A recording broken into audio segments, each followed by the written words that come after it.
Hello everyone, good morning. সবাই কেমন আছো? আশা করি সবাই ভালো আছো। একটা ব্লগে তোমাদেরকে অনেক অনেক স্বাগতম।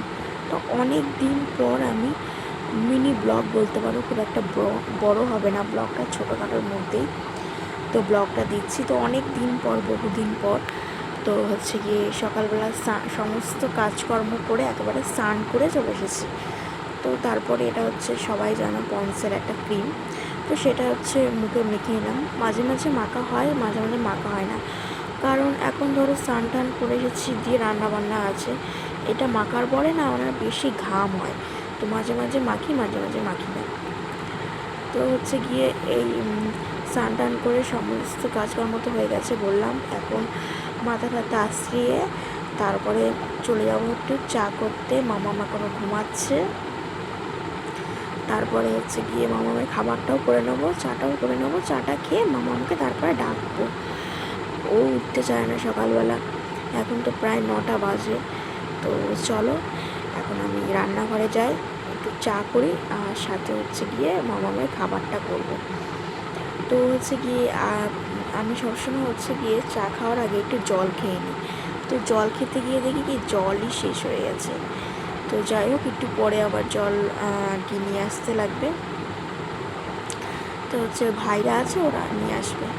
তো চলো আগে একটু জল খেয়ে নিই। আমি হচ্ছে ব্রাশ করার পরে খুব জল তৃষ্ণা পাই এখন। তারপর হচ্ছে গিয়ে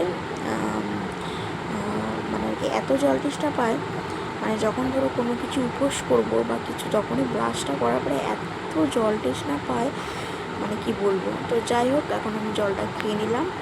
এখন হচ্ছে গিয়ে চা করব, আর ছেলের জন্য করবো একটু সুজি। ছেলে কদিন আগে খাওয়াতাম হচ্ছে গিয়ে কমপ্লান সকালবেলা, কিন্তু দেখছি কমপ্লানটা খেলে না বমি করছে, তো এর জন্য কদিন ধরে এখন সুজিই খাওয়াচ্ছি। তো সুজিটাকে একটু টেলে নিই, তারপরে জল দিয়ে দিই, তারপরে দুধ দিয়ে চিনি দিয়ে তখন দিই, তারপরে দিই আর কি। আর আমিও এদিকে চাটা করে নিচ্ছি।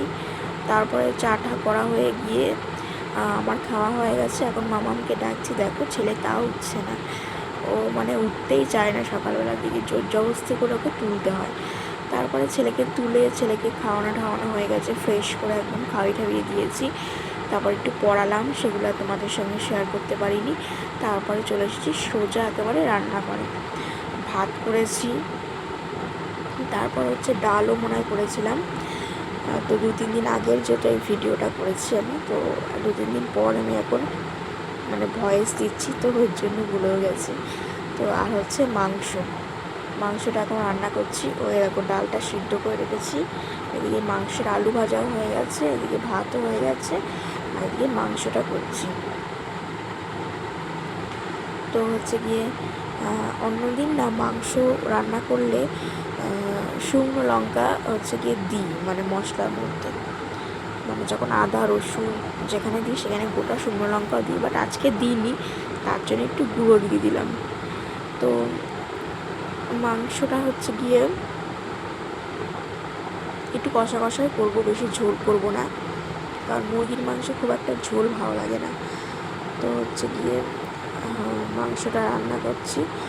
তো এখন ভালো করে কষাচ্ছি, যতটা কষবে মাংস তত কিন্তু টেস্টি হবে, সেটা তোমরা প্রত্যেকেই জানো।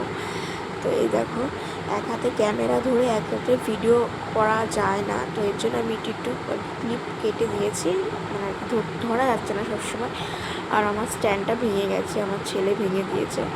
তো হচ্ছে গিয়ে দেখো তারপর টমেটো দিয়ে দিলাম। হচ্ছে গিয়ে খুব সিম্পলভাবেই রান্না করছি, যেমনভাবে হয় আর কি, মাংস রসুন পেঁয়াজ আদা সমস্ত সব কিছু দিয়ে এই যে কষানো হচ্ছে। কালারটা কিন্তু খুব সুন্দর এসেছে। তারপরে দেখো এই যে রান্না আমার কমপ্লিট। তারপরে ফ্রেশ হলাম, তারপরে স্নানটা করেছিলাম সকালবেলা, তারপরে আবার ঘেমে গেছিলাম, তার জন্য আবার গা হাত পা ধুলাম, মুখ ঠুক ধুয়ে নাইটিটা ছাড়লাম, কারণ যাতে হোক তেল মশলা ছিটেছে, রান্না করতে গেলে তো ছিটবেই। তো সমস্ত আর কি ফ্রেশ হয়ে আসলাম, দেখো নাইটিটাও চেঞ্জ করে নিলাম। তারপরে দেখো কিছু জিনিস কিনেছি, তোমাদের সঙ্গে একটু শেয়ার করি। একটা বেডশিট আর হচ্ছে একটা নাইটি, দেখো নাইটি কেমন হয়েছে জানাবে। আর হচ্ছে ছেলের একটা গামছা, ছেলের গামছাটা হচ্ছে গিয়ে পুরনো হয়ে গেছে, তাই ছেলের জন্য একটা গামছা।